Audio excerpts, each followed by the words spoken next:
In the gilded world of New York's elite, where love is a commodity and secrets are currency, one woman thought she could buy her happy ending.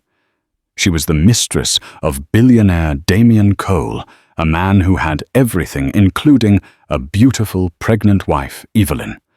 To secure her place, the mistress Isabella made a desperate, dark choice, a choice that would unleash a torrent of devastation.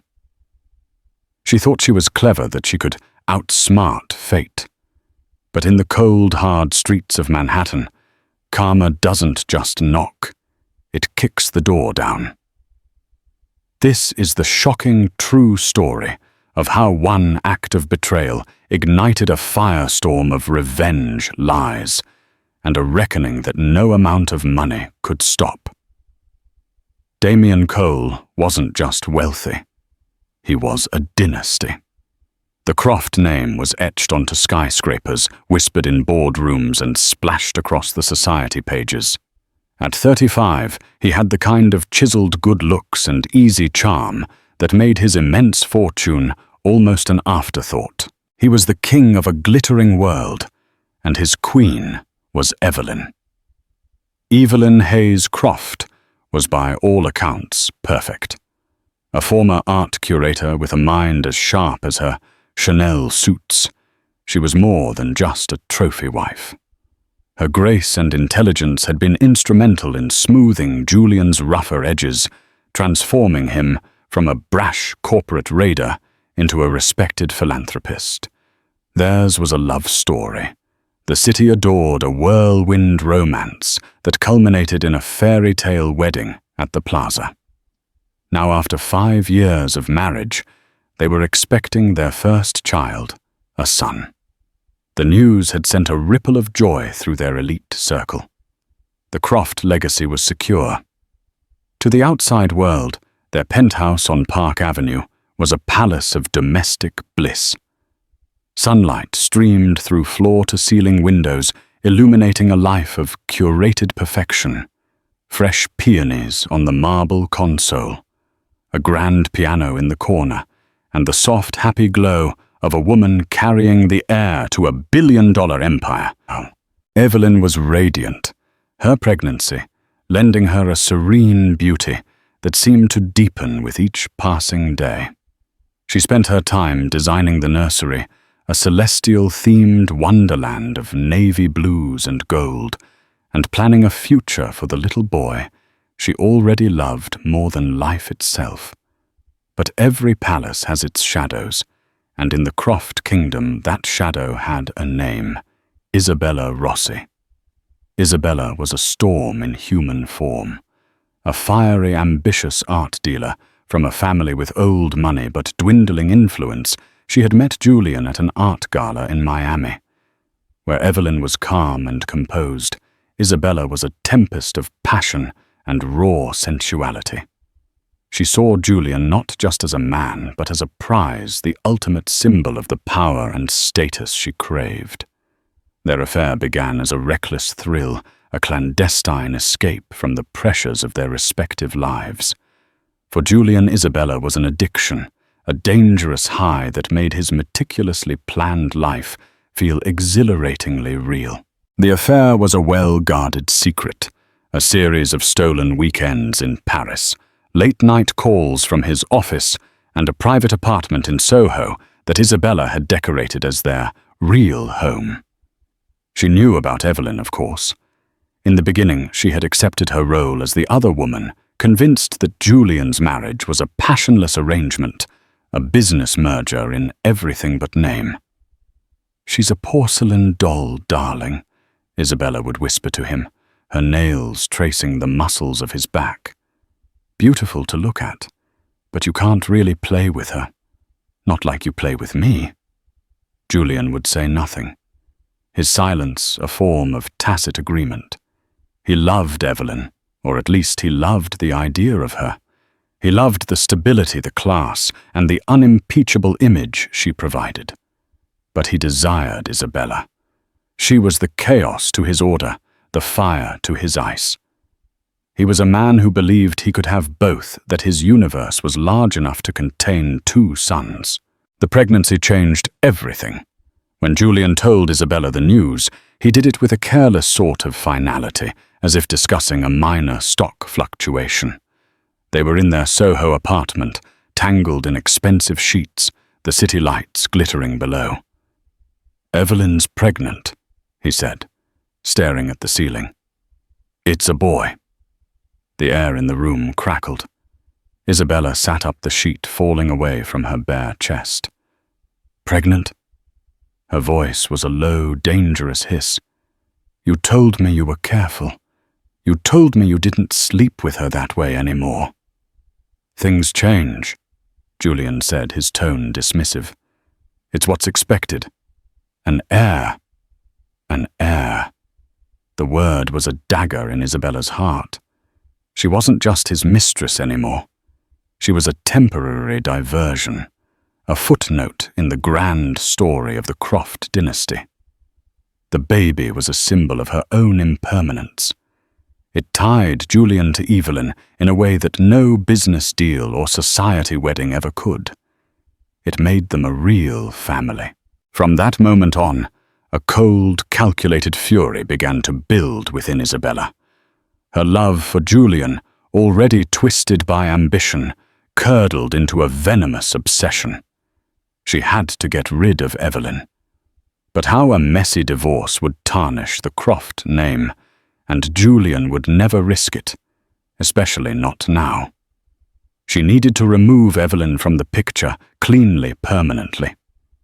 Her gaze started to drift towards the more sinister corners of her mind. She began researching, spending her nights on obscure forums, learning about herbs and chemicals, things that could harm without leaving a trace.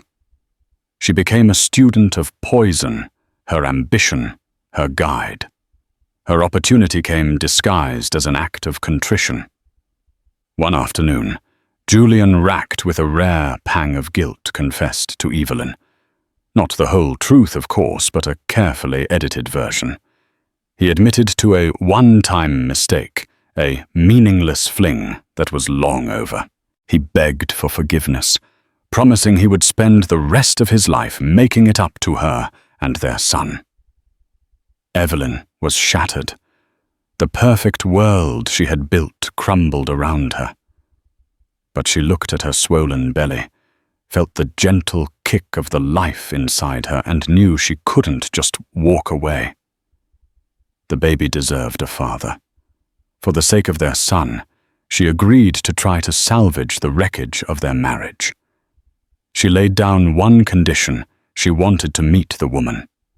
She needed to see the face of the person who had nearly destroyed her life. Julian, desperate to prove his sincerity, foolishly agreed. He thought a face-to-face meeting, however painful, would provide closure. It would be a final dramatic end to the affair. He had no idea he was leading his wife into a trap. Isabella was ecstatic. This was the chance she had been waiting for. She agreed to the meeting with a feigned reluctance, playing the part of the heartbroken but repentant mistress. She would be humble, she told Julian. She would apologize. She would do whatever it took to help them heal. She suggested her family's country estate in the Hamptons for the meeting. "It's neutral territory," she said, her voice laced with false sincerity. "It's quiet, private. We can talk without the world watching." Julian, blinded by his own relief, thought it was a brilliant idea. A civilized conversation in a serene setting. How could it possibly go wrong? The day of the meeting was overcast, the sky a bruised purple-grey that mirrored Evelyn's heart.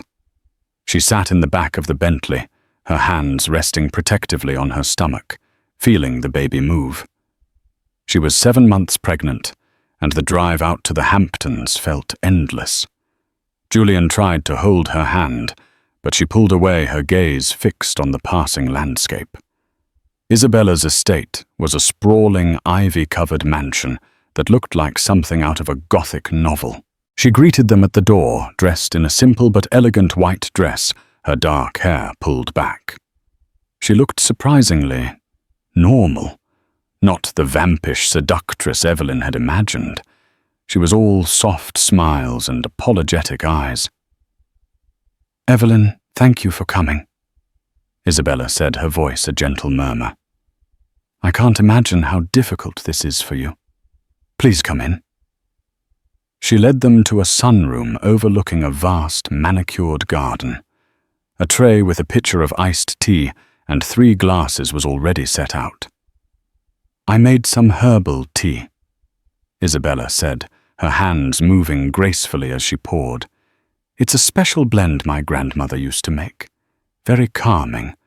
I thought it might help." Julian, ever the obtuse one, smiled. "That's very thoughtful, Isabella." Evelyn was wary. Every instinct screamed at her to run, but she was trapped by her own sense of decorum, by her desire to handle this impossible situation with the grace she was known for. She watched as Isabella handed a glass to Julian, and then one to her. "To new beginnings," Isabella offered, raising her glass. Julian clinked his glass against hers. Evelyn hesitated for a fraction of a second too long. In that moment, Isabella's mask slipped. Evelyn saw it, a flicker of cold, triumphant hatred in her eyes. It was there, and then gone, replaced by the same placid smile. But Evelyn had seen it. The air grew thick, heavy with unspoken malice. She looked down at the glass in her hand, the pale amber liquid swirling gently. The tea smelled faintly of lemon and mint, but underneath there was something else. A bitter, almost metallic scent she couldn't place. Her heart began to pound. "Don't drink it," a voice screamed in her head. "Don't drink it." The silence in the sunroom stretched thin and taut. Julian, oblivious, took a long sip of his tea and sighed. "This is nice, Isabella. Thank you." Evelyn's hand trembled slightly as she held the glass. The baby inside her gave a sudden, sharp kick, as if sensing the danger. The flicker of hatred she'd seen in Isabella's eyes was burned into her mind. It wasn't just jealousy. It was something far more sinister. It was the look of a predator. "I'm not thirsty," Evelyn said, her voice quiet but firm. She placed the glass back on the table untouched. Isabella's smile tightened at the edges. "Oh, but you must. It's a special blend for pregnancy. Very good for you and the baby. It helps with stress." The insistence was all the confirmation Evelyn needed. This wasn't an olive branch. It was a weapon. "No, thank you." Evelyn repeated, her gaze locking with Isabella's. The battle of wills was silent but ferocious. Evelyn was no longer a fragile victim. She was a mother protecting her child. Julian, finally sensing the tension, looked between the two women. "Evelyn, darling, just have a sip." Isabella went to the trouble. "Julian," Evelyn said, her voice dropping to an icy calm. "I said no." Before the standoff could escalate, a new player entered the scene. A man stepped into the sunroom from the garden. He was older, with a weathered face and kind eyes, dressed in gardener's overalls. It was Mr. Abernathy, the estate's groundskeeper, for over 40 years. "Beg pardon, Miss Rossi," he said, holding up a small, dark green plant with tiny, bell-shaped flowers. "Found this growing by the west wall again. This is the foxglove I was telling you about. Very pretty, but you know how poisonous it is. We have to be careful." Isabella shot him a look of pure fury. "Thank you, Mr. Abernathy. I will deal with it later. You can go." But Evelyn had heard him. Foxglove. Poisonous. Her blood ran cold. She looked from the plant in the gardener's hand to the pitcher of tea on the table. She remembered reading about it in a Victorian novel once, a plant used for heart ailments, but deadly in the wrong dose. It could induce labor, cause cardiac arrest. It was a poison that mimicked natural causes. She stood up abruptly, the chair scraping against the stone floor.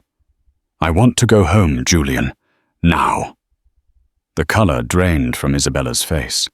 Her plan was unraveling.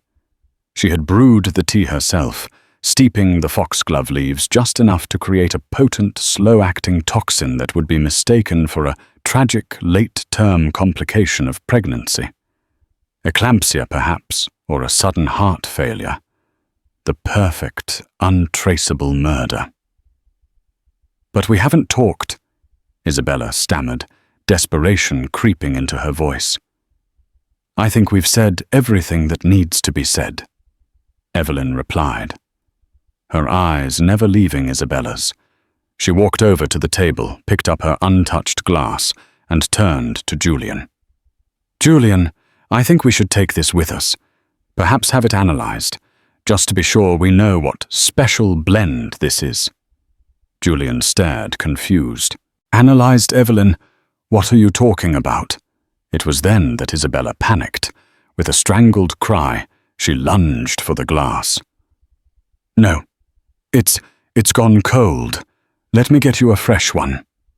She knocked the glass from Evelyn's hand.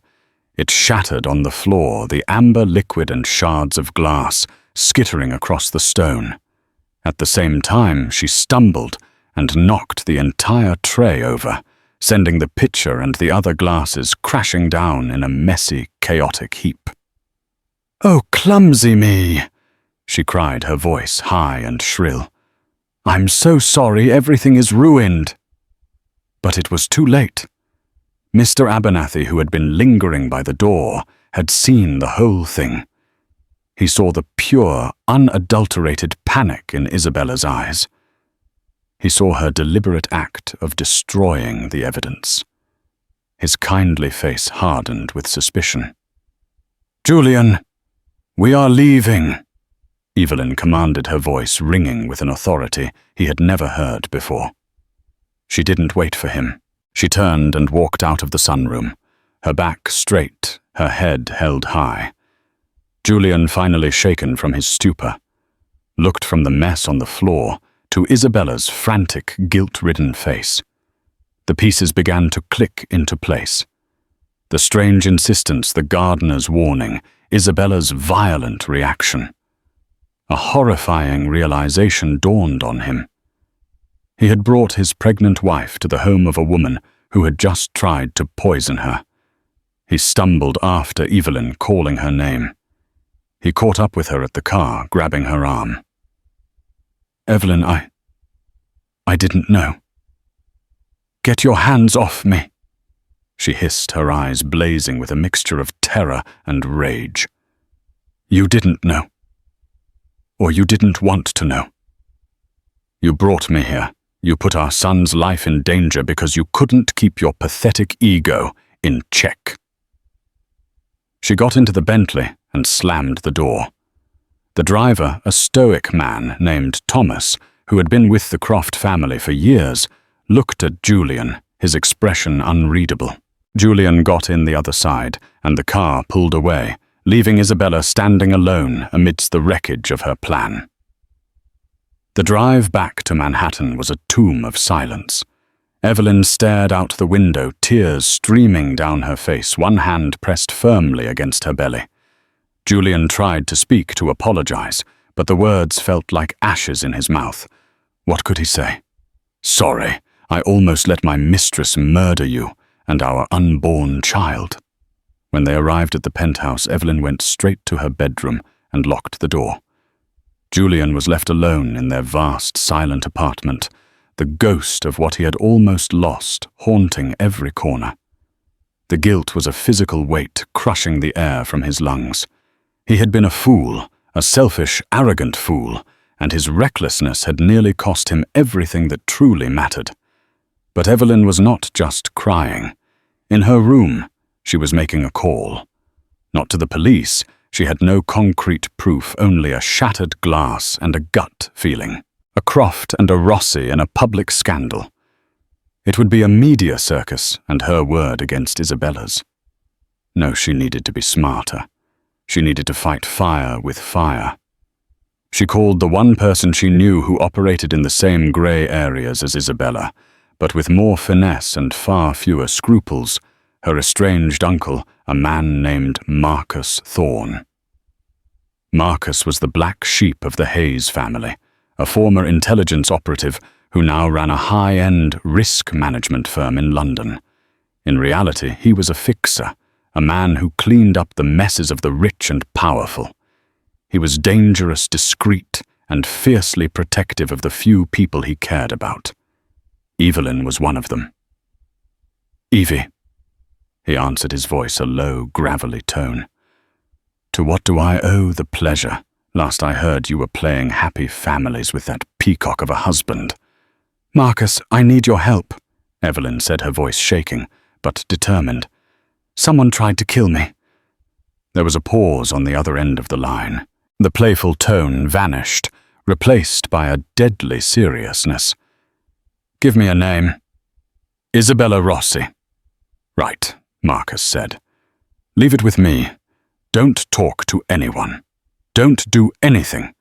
I'll be in New York in 12 hours. As Evelyn hung up, a sense of cold resolve settled over her. The game had changed. This was no longer about a broken heart or a cheating husband. This was about survival. Isabella had tried to take her son from her. She had tried to take her life. Evelyn was done being the victim. She was done being the porcelain doll. Isabella Rossi was about to find out what happens when you try to break something that refuses to shatter. Karma was coming for her, and it was arriving on a private jet from London. Isabella Rossi returned to her Soho apartment feeling the walls close in. The botched attempt in the Hamptons had been a catastrophic failure. She had not only failed to eliminate Evelyn, but she had also revealed her own hand.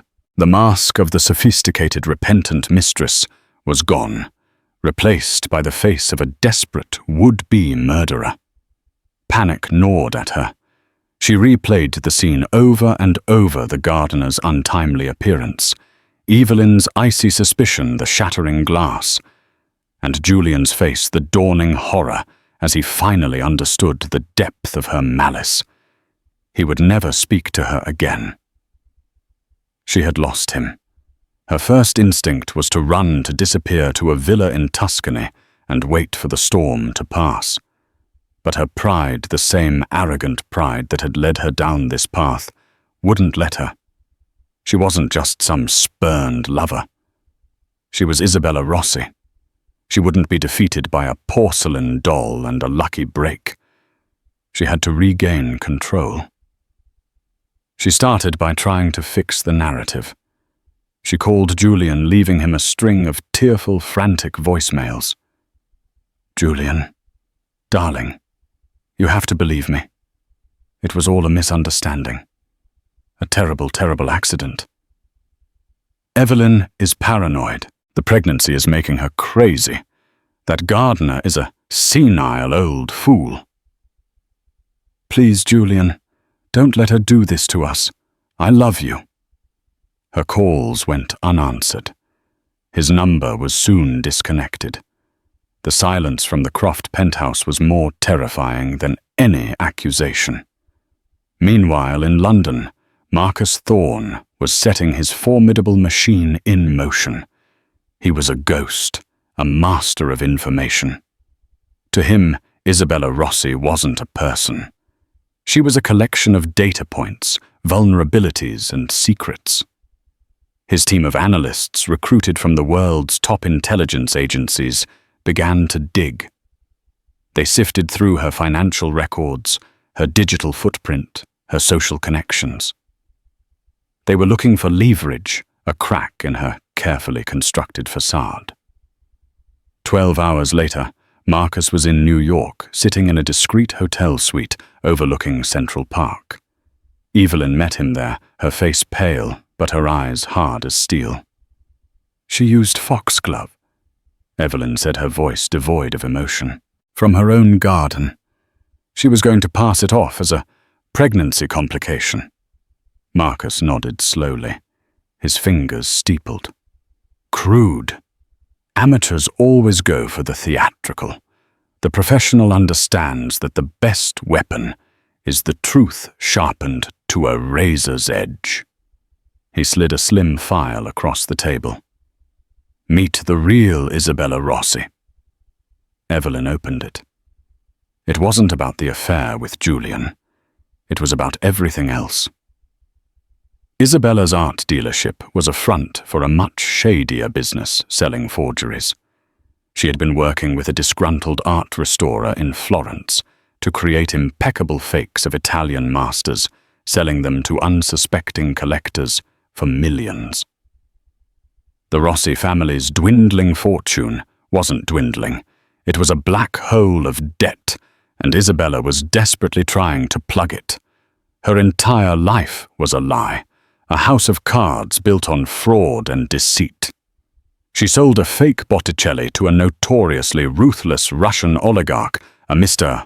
Petrov, 6 months ago, Marcus explained. He hasn't discovered it yet, but he has a team of experts who will eventually.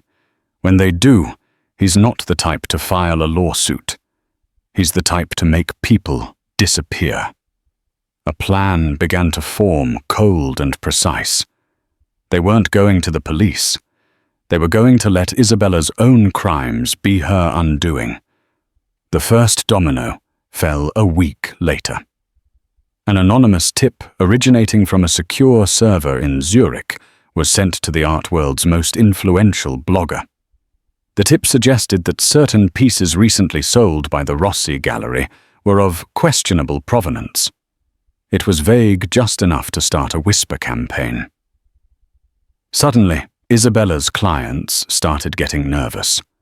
A hedge fund manager who had bought a newly discovered Modigliani from her quietly sent it for independent verification.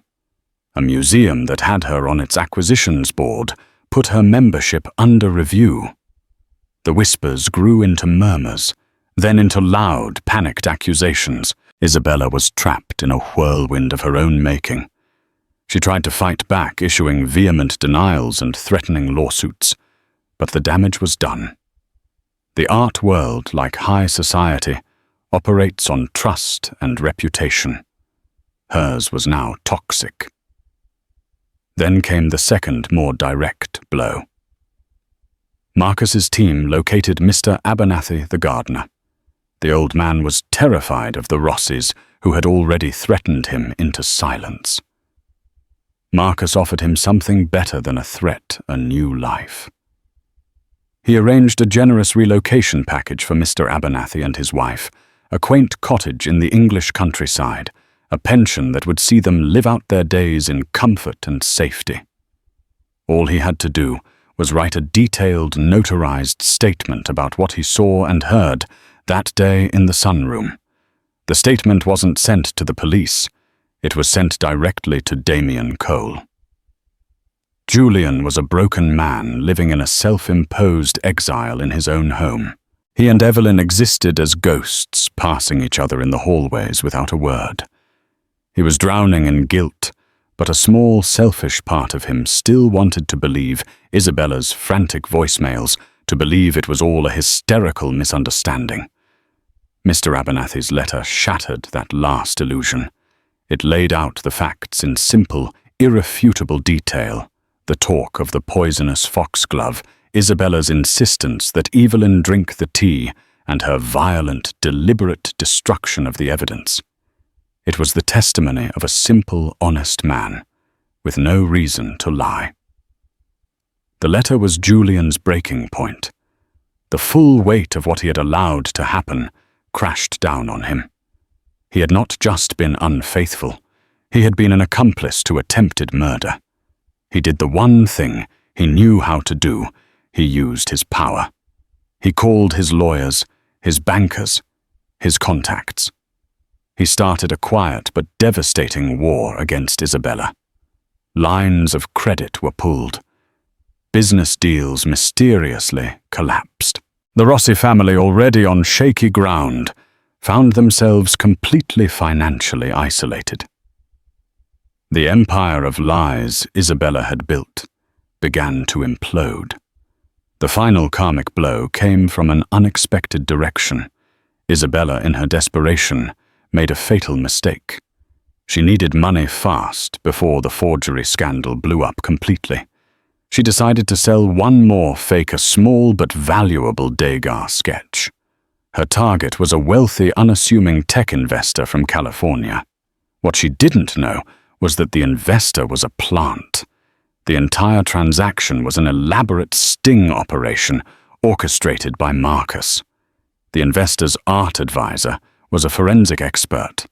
The bank transfer was being tracked by financial investigators, and the entire meeting was being covertly recorded. The moment the money cleared, the trap snapped shut. But it wasn't the FBI who came for her. It was a representative from Mr. Petrov, the Russian oligarch. He had been given his own anonymous tip, complete with irrefutable proof that his prized Botticelli was a fake. Isabella was at a chic restaurant in the meat-packing district, celebrating her sale, when two large, impeccably dressed men approached her table. They weren't aggressive. They were terrifyingly polite. "Ms. Rossi," the first man said with a thick Russian accent. "Mr. Petrov would like to have a word with you about a piece of art. He is very disappointed. He has sent a car." The color drained from Isabella's face. This was a nightmare from which she couldn't wake up. The police she could handle, lawyers she understood. But this was a different kind of justice, one that operated outside the law. She had tried to destroy Evelyn in the quiet privacy of a sunroom. Now her own reckoning was coming for her in the most public way imaginable, delivered by the very forces she had sought to manipulate. Karma hadn't just knocked. It had sent a chauffeured car to collect its debt.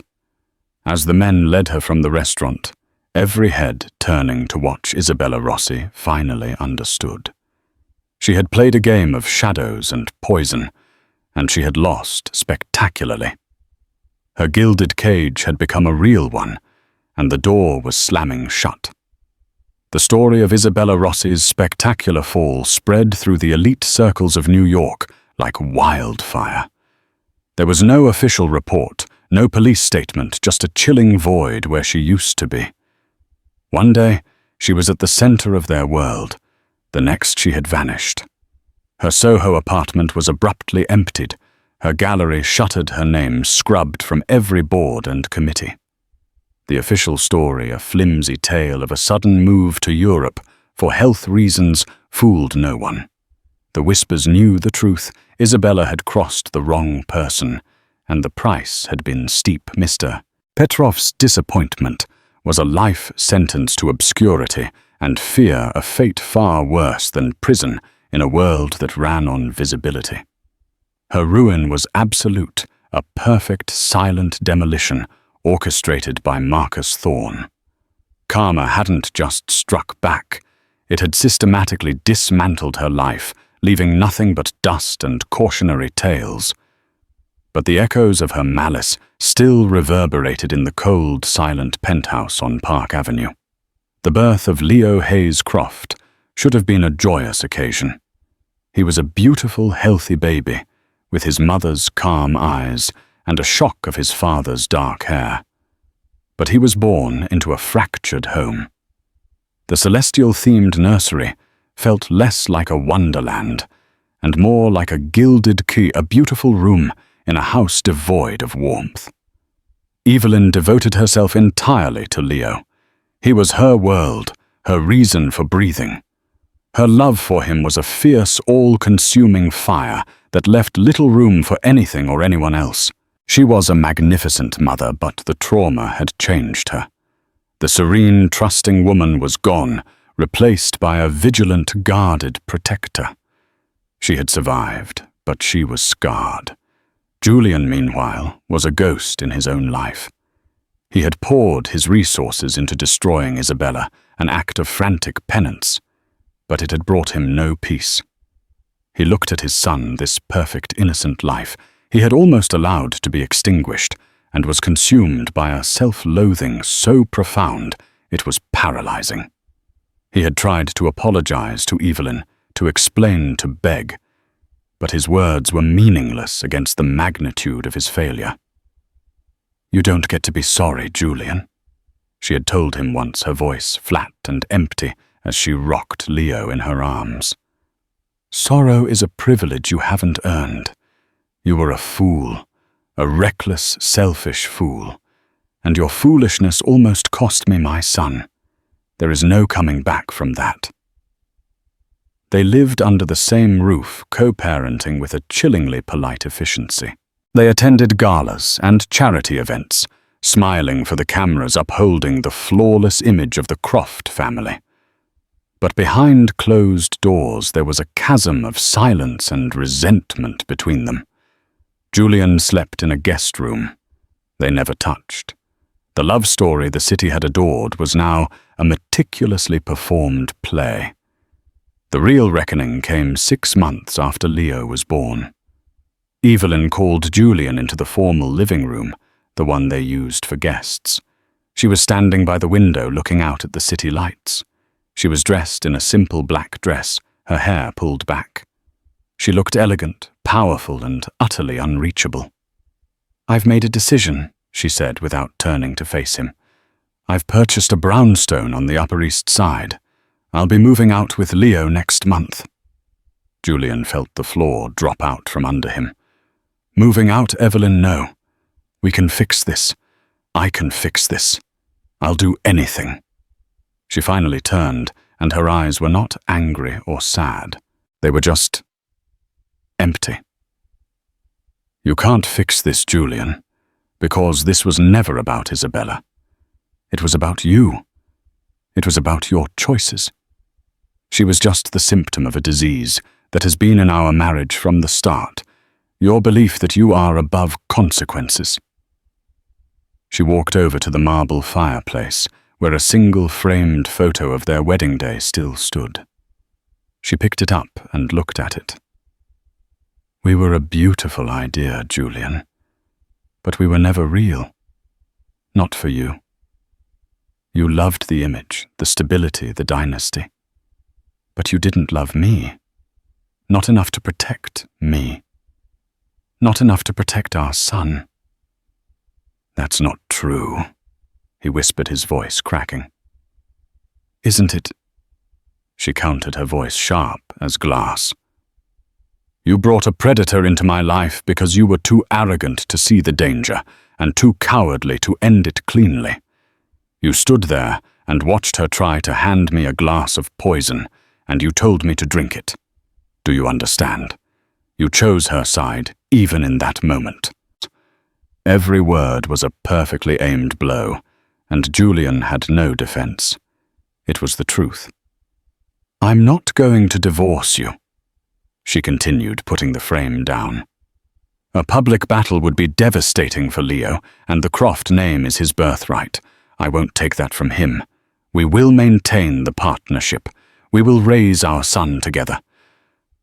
But the marriage, the love, the life we pretended to have, that is over. You have lost the right to be my husband. You will be my son's father, and that is all." It was a punishment more profound than any divorce. He wasn't being cast out. He was being kept, but only as a necessary fixture, a business partner in the enterprise of raising their child. He would have to see her see his son and live every day with the knowledge of what he had thrown away.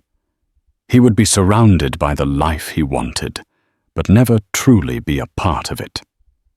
He was sentenced to a lifetime of watching his family from the other side of a glass wall he himself had built. In the end, Isabella the Mistress had lost everything. But Julian the Billionaire had suffered a far more poetic fate. He kept his fortune, his name, his empire, but he lost his soul. He was the king of a glittering world, but he reigned over an empty kingdom haunted by the ghost of a love he had destroyed. The ultimate karma wasn't a dramatic downfall. It was the quiet, eternal ache of a hollow victory. He had it all, and he had nothing. 7 years later. The arrangement held frozen in the amber of wealth and public expectation. To the world, Julian and Evelyn Croft were the epitome of modern, amicable co-parenting. They were photographed together at Leo's school galas, sat side by side at his parent-teacher conferences, and co-hosted his elaborate birthday parties. They were a flawless tableau. But up close, the air between them was arctic. Julian lived in the penthouse, a vast, silent museum of his failure. He was richer than ever, his business empire sprawling. But the success felt hollow. His life was a series of scheduled appearances in his own son's life. Every Tuesday evening, for dinner every other weekend. He was punctual always. He brought extravagant gifts, a rare meteorite for Leo's rock collection, a flight simulator, a pony stabled in the country. He bought his son experiences, but he couldn't buy affection. Leo, now a bright, observant 7-year-old, with his mother's poise, was always polite to him. "Thank you, Father," he would say with a correctness that broke Julian's heart.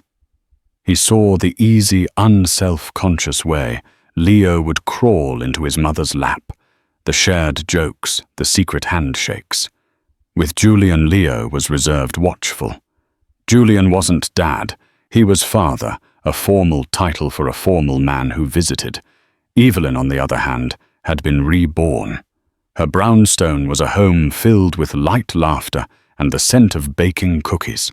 She had opened a small, highly exclusive art advisory firm, and her reputation for having an impeccable eye was second only to her reputation for being an unbreakable businesswoman.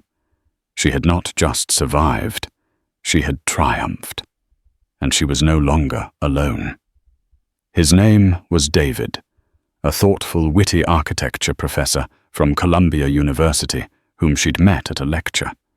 He didn't have a private jet or a penthouse.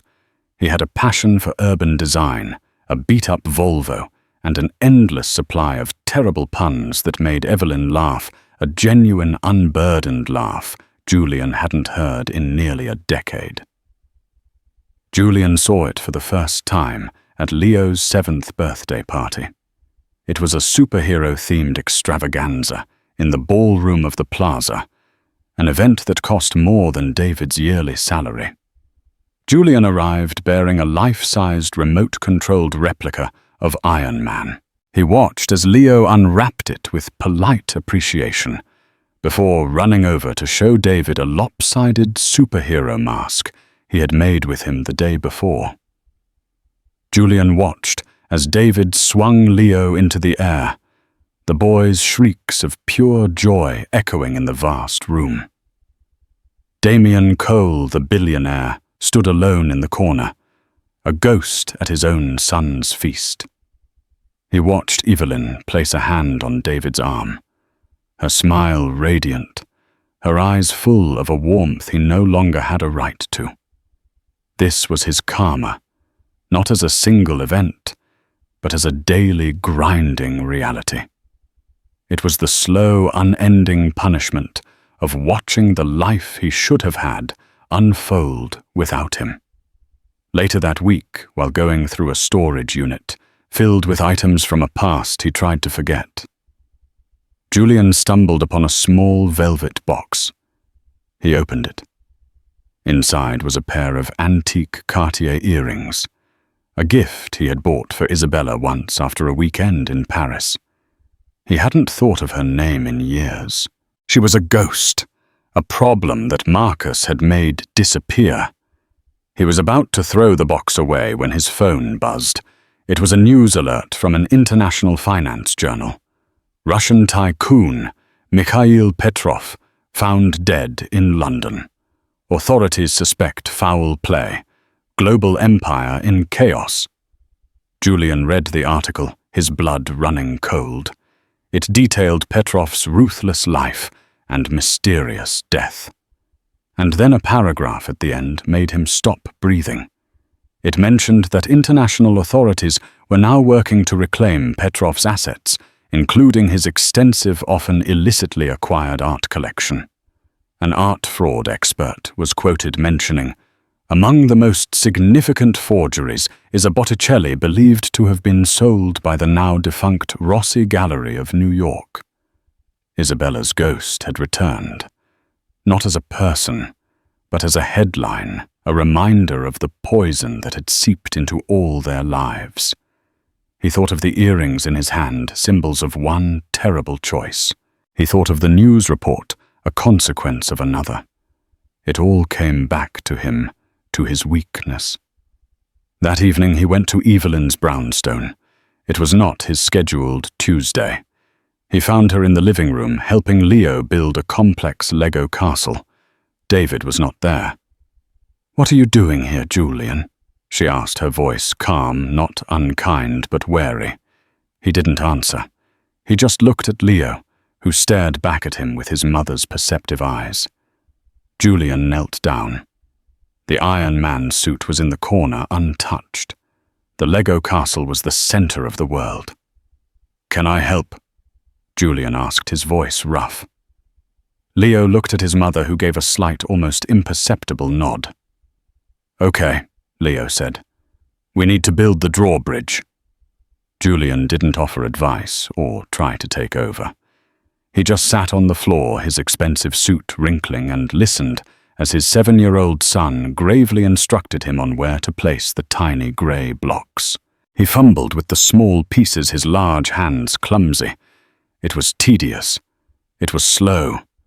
It was the most meaningful thing he had done in 7 years. They worked in silence for an hour. When the drawbridge was finished, Leo didn't cheer. He just looked at it, then at Julian. "Thanks, Father," he said. And for the first time it sounded a little less formal. When Julian stood to leave, Evelyn walked him to the door. "Petrov is dead," he said quietly. "It was in the news." "I know," she replied. "Marcus told me." Of course he had. Marcus missed nothing. There was a long silence. "I'm sorry, Evelyn," he said. The words were inadequate, pathetic, but they were all he had. For everything, not just for what happened, but for the man I was. She looked at him, her expression unreadable. The anger had long since burned away, leaving behind the hard, smooth surface of a scar. "I know you are Julian," she said softly. It wasn't forgiveness. It was an acknowledgement of fact. "Leo's drawbridge looks good." He was struggling with it. It was a tiny crack in the glass wall. Not an invitation, but a recognition that he was there on the other side. As he walked out into the cool night air, Damien Cole knew his sentence was for life. There would be no pardon. But for the first time, he realized his punishment was not to be a ghost at the feast, but to learn how to be a man, one tiny building block at a time, from the outside looking in. And maybe, just maybe, that was a form of salvation after all. The moment with the Lego drawbridge was not an absolution, but it was a beginning. Julian stopped trying to buy his son's affection and started trying to earn his time. He scheduled fewer meetings and more school pickups. He learned the names of Leo's friends, the intricate rules of his favorite video games, and the difference between a brontosaurus and a brachiosaurus. He was often clumsy, a titan of industry, navigating the baffling world of a 7-year-old. But he was present. And slowly, Leo began to respond. Father became dad more frequently, especially when they were deep in a project, their heads bent together over a model solar system or a particularly stubborn Lego piece. Evelyn watched this tentative dance with a guarded heart. She saw the change in Julian, the quiet humility that had replaced his old arrogance. But trust once incinerated does not regrow easily. David too felt the shift. He was a kind man who genuinely loved Leo.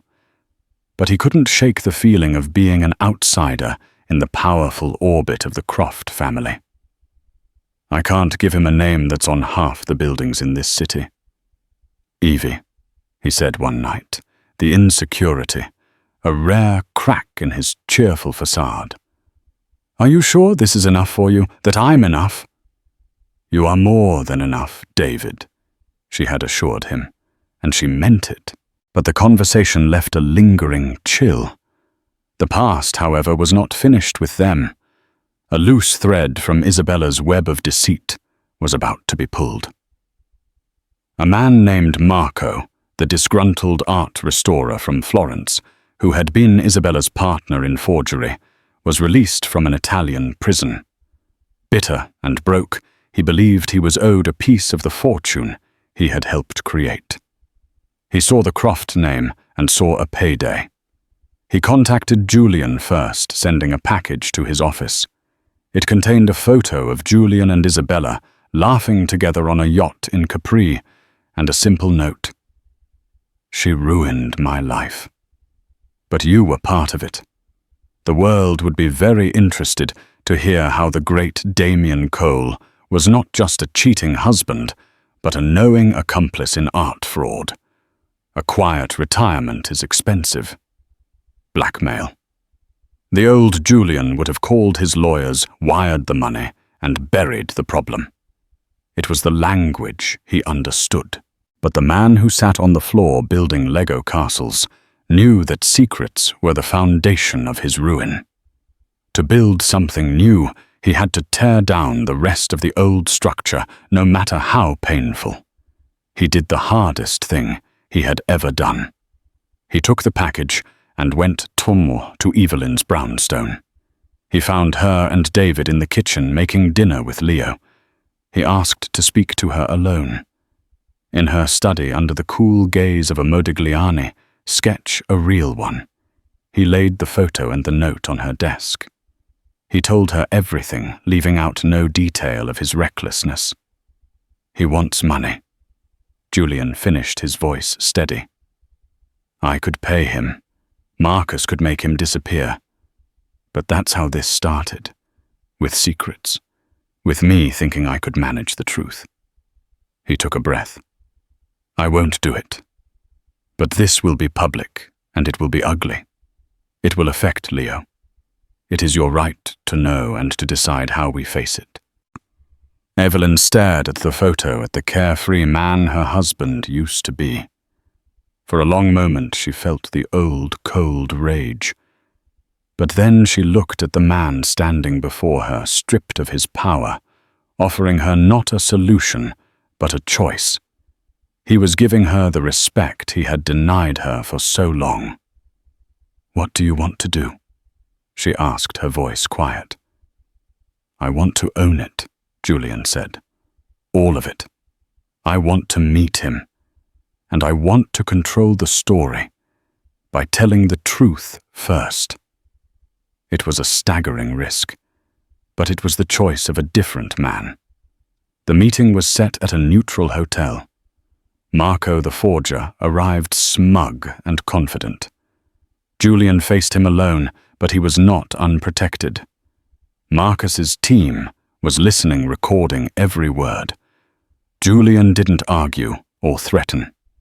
He simply let Marco talk, let him lay out his demands and threats, a full confession of blackmail captured on high-fidelity audio. But they didn't take the tape to the police. The next day, Julian gave an exclusive interview to a respected journalist from the Wall Street Journal. He gave her the whole story, the affair, the recklessness that blinded him, and the subsequent blackmail attempt. He painted himself not as a victim, but as a deeply flawed man who had made terrible mistakes and was now refusing to let lies dictate his family's future. He was taking the bullet publicly. The story was a sensation. The Croft name was dragged through the mud, but the narrative was one of redemption, not criminality. By sacrificing his own pride and privacy, Julian had protected his family from the shrapnel. He had chosen truth over silence. That evening, he found Evelyn waiting for him at the penthouse. Leo was asleep. The apartment was quiet. "It was a brave thing to do," she said. "It was the only thing to do," he replied.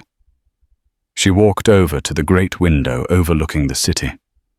"For years I have looked at you and seen the man who betrayed me, the man who failed us." She turned to face him, and for the first time in nearly a decade, the emptiness in her eyes was replaced by something else, a flicker of warmth like the first ember in a cold hearth. "Today, I saw the man I hoped you could be, the father my son deserves." It wasn't forgiveness. The chasm between them might never fully close. But it was respect. It was a new foundation, built not on the shifting sands of passion and lies, but on the bedrock of a hard-won, painful truth. The glass wall was still there, but it was no longer opaque. For the first time, they could truly see each other through it. That's the chilling story of the Croft affair, a modern tragedy of love betrayal and the devastating price of arrogance.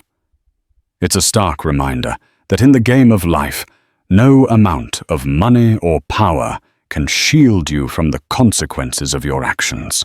Isabella Rossi reached for a crown and found a noose, while Damien Cole learned that you can have the whole world at your feet and still be utterly alone.